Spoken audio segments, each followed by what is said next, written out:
Ota farzandiga hamma narsani o'zidan-da yaxshisini ilinadigan ulug' zot. Bolalari qo'llarini beminnat tutadi, ammo Quva tumanida istiqomat qiluvchi erkak qaysi sabab bilan hozircha noma'lum ayoli hamda 2 nafar norasida go'daklarni yashash xonadonida o'ldirgani aytilmoqda. Qorashoq mahallasi 30 noyabr kuni tongda mahalla odamlari xunuk xabar bilan qarshiladi. Qishloq odamlarining aytishicha, hech kim bu oilada bunday dahshatli qotillik jinoyati sodir bo'ladi deb kutmagan. Sababi oila mahallaning namunali xonadonlaridan edi.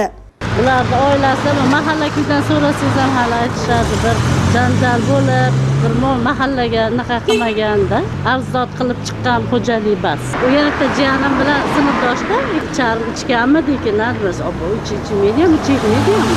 U bolani aka-uka, opa-singillari ham barisi yaxshi-da. Aka-ukasi nechta bor? Ikkita opasi bor, bitta akasi bor. Ikkinchi farzand bo'lgan. Uyda qolgan ota-onasi bilan. Uyda qolgan bola. Mahalladoshlarning aytishicha, qotillikda ayblangan shaxs oliy ma'lumotli, turmush o'rtog'i bilan bir muddat ta'lim sohasida ham ishlagan, ammo 1 yil avval xorijga ishlash uchun borib, qaytib kelganiga 10 kunlar chamasi bo'lgan ekan. O'tgan haftada juma kuni xotini ham o'qishdan kelgan, u bola ham Rossiyadan kelgan.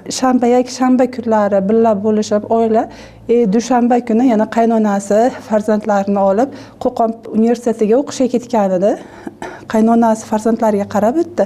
Kelin bo'lsa o'qishga kirib chiqa. Ikkita mashinalari bor, tegirmonlari bor, oila tinchda.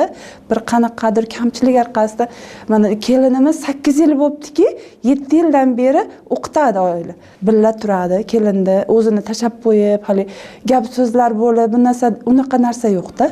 Qo'qon shahridagi oliygohlardan birida sirtqi ta'limda tahsil olayotgan kelin o'tgan hafta yakunida odatdagidek Quva tumanidagi turmush o'rtog'ining uyiga qaynonasi va 2 nafar voyaga yetmagan bolalari bilan qaytadi. Oilada ortiqcha janjal, murosasizlik bo'lmagani aytilmoqda. Shanba kuni kechki vaqt choyxonadan qaytgan o'g'lini yaxshi kayfiyatda yotoqxonasiga kiritib yuborganini ta'kidlagan ona. U bola sinfdoshlari bilan oshlari bor ekan, oshga ketgan. Oshdan kelib kechqurun bor endi uyingga kir, ertaga bozorga chiqasan, bozorga boraman deb maslahat bo'lgan ekan oilada. Shunday qilib uyiga kirgan, 2 baliq olib kelgan, 2 baliqdan bittasini onasiga, bittasini xotiniga olib kirgan. Ikkalasi keyin kirgizib yorib oilaga endi hamma kech bo'lgan, yotadigan mahal bo'lgan, yotishgan, uyquda bo'lgan. Erta tongda bolalarning daragi bo'lavermagach, ularni uyg'otish uchun oynani taqillatgan ona esa o'g'lidan noxush xabar eshitadi. Bu vaqtda kelini va 2 nafar nabiralari o'lib bo'lgandi. Ko'mir yoqqanligi sababli ko'mir eltib bo'pti deb kirsa hali voqeani sodir bo'lganini ko'rgan. Hamma yoq qon, ona ham, voy hali qizam dum tushgan holatda shu narsani qilib qo'yibdi dedi. Qonligidan qo'rqib ketdim. Nari kichkina bola ko'z ochiqligiga u bola shunday bag'rimga bossam, u bola ham xuddi o'sha ahvolda ekan degan ma'lumotni berdi.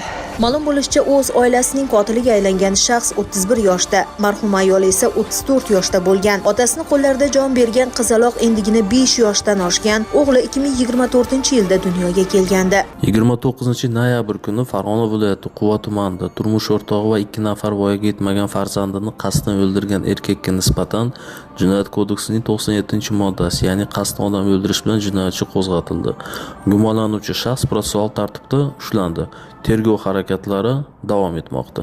Hech bir sabab, oilaning ikir-chikir muammolari yo'q. Turmush tashvishlari oqlolmaydi bunday jirkanchlikni. Oliygohda tahsil olayotgan kelinning orzulari katta bo'lgani aniq. Norasida go'daklarning esa yashash huquqi cheklanmagandi. Ular ham baxtli oilada yashashga haqli edi. Ammo ota, oilaning ustuni, qo'rg'oni, himoyachisi bo'lishi kerak bo'lgan shaxsning o'zi falokatga yetakladi uni. Afsus.